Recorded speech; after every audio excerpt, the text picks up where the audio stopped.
Hey, where the heck have you been? I've been waiting for you to get caught up so I can get whacking at this tree.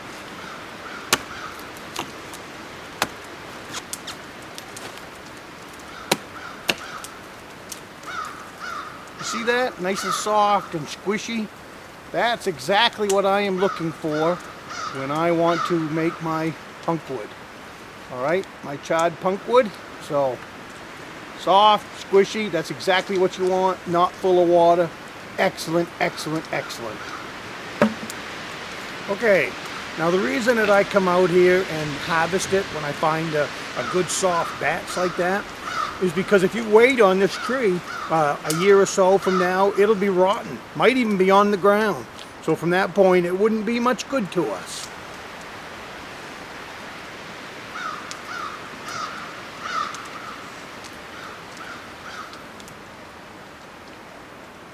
A couple of days ago, I went out on a scouting trip and harvested 5 gallons of punkwood. I brought it back here to the fire pit, and now I'm just going to go through the steps that I do and how I like my punkwood prepared. Now, I like my punkwood to be big and chunky, and I want it dry. You don't want rotten punkwood when you pick it up. But start out with good quality punkwood if you can. Now, the reason I like mine chunky is I like to light it with a magnifying glass, but mostly I use it on flint and steel.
Today I'm going to use my fire steel and my fire rod. We're going to do it on white birch bark. We live in Maine, and birch bark is very handy. So that's why we use it so much up here.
get one that's on a stump that's standing, or a tree, maple tree, something that is soft and squishy and dry. You can see that that's just perfect punkwood for charring. That'll char up, and it'll take a spark from a flint and steel. It'll take it from a magnifying glass, and it's just plain good punkwood. So again, it irritates me when I see people peddling rotten wood as punkwood. Rotten wood is rotten wood. This is punkwood.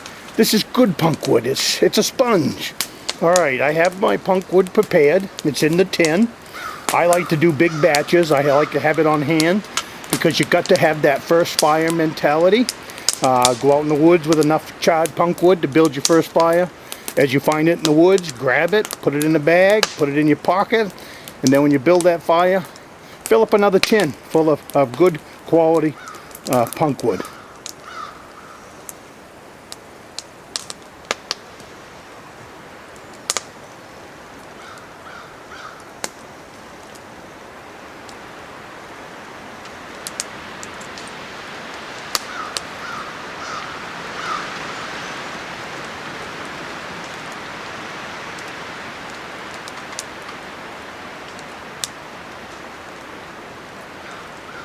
Alrighty, you can see I've got my tin in the fire.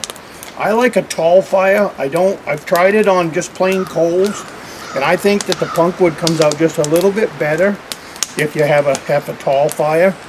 I don't know if you can see or not, but there's smoke coming out of a little hole in top of that can. When that smoke stops coming out, your punkwood is charred. So that's just the basics of it, and if you start out with good quality punkwood, you'll end up with very good quality charred punkwood. It's been about 5 minutes on the punkwood that I put into that tin. I'm going to give it about another 5 minutes, and then I'm going to take it off, let it cool. Don't open the can until it is cool, because it will burst into flame. The charred punkwood is still very hot. The can's very hot. Give it air, and you will have it will be a fire. So just let the can cool off, open it up, and again, I just want to stress that on the internet and on YouTube, there's a lot of guys that are telling you that rotten wood is punkwood, all that. Rotten wood is rotten wood. Rotten wood is not punkwood. Punkwood is nice and squishy. It's like a sponge. The best stuff is dry. Soft, squishy, that's exactly what you want. Not full of water. Excellent, excellent, excellent. I'm with the old woodsman. I don't carry anything in the woods that will run out.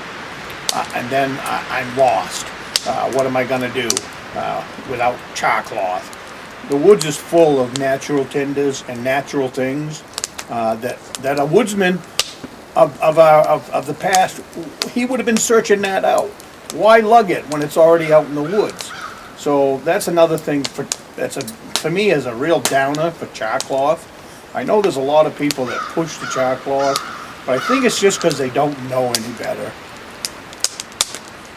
The old woodsman of the past, he wouldn't have been lugging around char cloth. He knew where to find punkwood. He knew where he could turn punkwood into charred punkwood.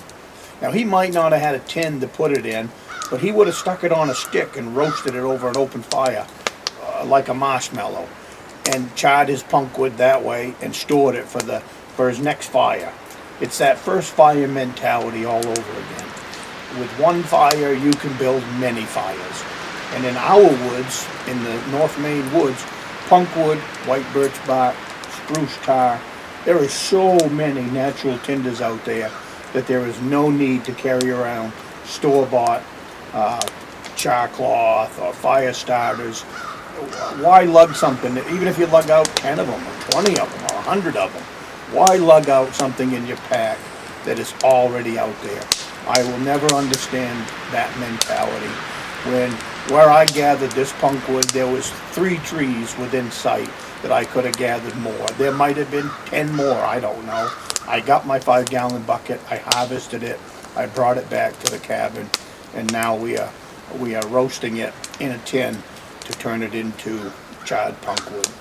So use your punkwood instead of your char cloth. Use your punkwood instead of store-bought fire starters. Develop your craft. Enjoy. All this stuff is in our great woods to have at our pleasure. So I urge you to use natural tinders instead of store-bought crap that will just run out when you're out in the wild. Alrighty. Here's the tin that was on the fire. I haven't opened it yet. It was on the fire for probably more like 10 to 15 minutes, give or take. Didn't really pay much attention to it, other than just want to make sure it was done. So I'm opening it. Good quality charred punkwood.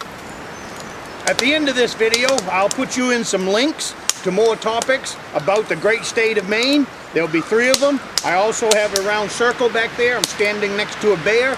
Click that bear if you'd like to subscribe to my channel. Looking forward to meeting you, and come along with me to the state of Maine.